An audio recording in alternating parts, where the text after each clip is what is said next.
Nintendo is known for having a pretty solid lineup of games. Maybe a few bad games here and there, but in general, they put out great games for their consoles. The reason for this is likely because they put fun over good graphics. Today, I will be going over the highest and lowest rated Nintendo games according to Metacritic. Now, the lowest rated games you've likely never heard of because Nintendo's main franchises usually have a solid lineup of games. The only main franchise games on the lowest rated list are Pokemon spin-off games. You've likely never heard of the top 3, but here we go. As the third lowest rated game on Metacritic made by Nintendo, we have Devil's Third with a Metascore of 43. Devil's Third was released in December 2015 for North America and August 2015 for other areas.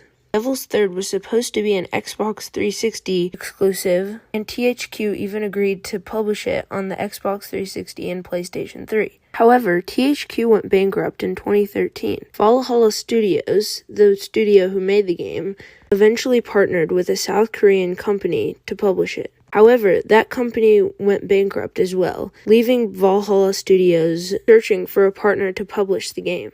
Eventually, Valhalla Studios approached Satoru Iwata, the president of Nintendo, to publish the game for the Wii U. Nintendo published it because they did not have enough strong online games for the Wii U, and the Wii U was failing. Before the release, the game received mixed reviews due to poor graphics, low frame rate, and stiff aiming. However, the designer of the game thought that it would be a breakthrough in the industry. In Japan, the game got mostly positive reviews, with many people giving it 8 or 9 out of 10. However, internationally, the game received poor reviews, with a score of 43 on Metacritic. This was due to the game's poor campaign, bad graphics and frame rate, and controls. The game also sold extremely poorly, having sold only 3,000 copies in North America. Next up, we have Tenchu Dark Secret with a Metascore of 37. Tenchu Dark Secret was released on the Nintendo DS in April 2006 in Japan and August 2006 in North America. In North America, it was released exclusively for EB Games and GameStop. The game was bashed for its terrible graphics and camera movement. According to CBR, the game is zoomed in nearly the whole time, making it impossible to see what's around you. The game received a very limited release outside of Japan, so there's not much on the game. And the worst game that Nintendo has ever published is 3D Classics Urban Champion, with a Metascore of 37. This was a 3D port of an NES fighting game that was pretty good at the time. However, for today's standards, it is rather shallow and was released on the 3DS eShop for $5, which many gamers felt was an unfair price. The price is the only reason why this has a poor review on Metacritic. Many gamers thought this should be maybe $2 or $1, but it was $5. Pretty underwhelming for the lowest rated Nintendo game of all time. Enough with the bad news. Now it's time to look at the best rated Nintendo games of all time according to Metacritic. The third best Nintendo game according to Metacritic is Mario Odyssey, released in October 2017 for the Nintendo Switch. I don't even think I have to explain for this one. It's obvious why Mario Odyssey is so critically acclaimed. The unique NPC and world design and the addition of Cappy just make it one of the best 3D Mario games ever created. Mario Galaxy is arguably better, but that may just be due to nostalgia. Mario Odyssey was also perfect for speedrunners who beat the game in various unique ways.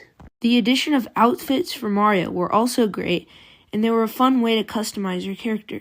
I'm sure most of us are guilty of putting Mario in clown hair with boxer briefs. Next up, unsurprisingly, is The Legend of Zelda Breath of the Wild. Breath of the Wild was a launch title from Nintendo Switch, originally made for the Wii U.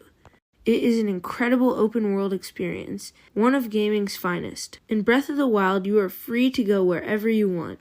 There are many weapons and items to collect, and many enemies to defeat, so you will be content for hundreds of hours while playing it. Breath of the Wild also gives you control on how you progress through the game. After getting off the Great Plateau, you can technically go straight to Ganon without any good weapons.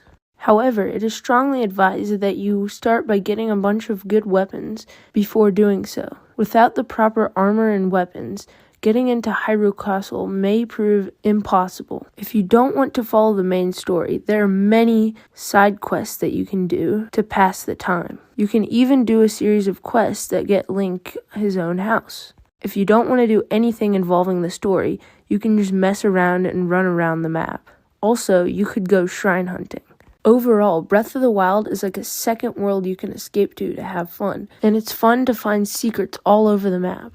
I think we all know what number 1 is. Yep, you guessed it, The Legend of Zelda Ocarina of Time. This game is known for being one of the highest rated games on Metacritic. It has a score of 99, which is almost unmatched.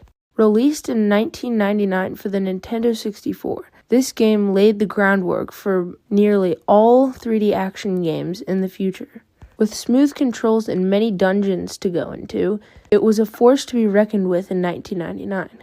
The characters of Ocarina of Time were also very memorable. Navi was the first companion ever in a Zelda game, so Midna, Fi, and Tattle wouldn't exist without Navi. If you enjoyed the video, please subscribe. It means more entertainment for you and it helps me out.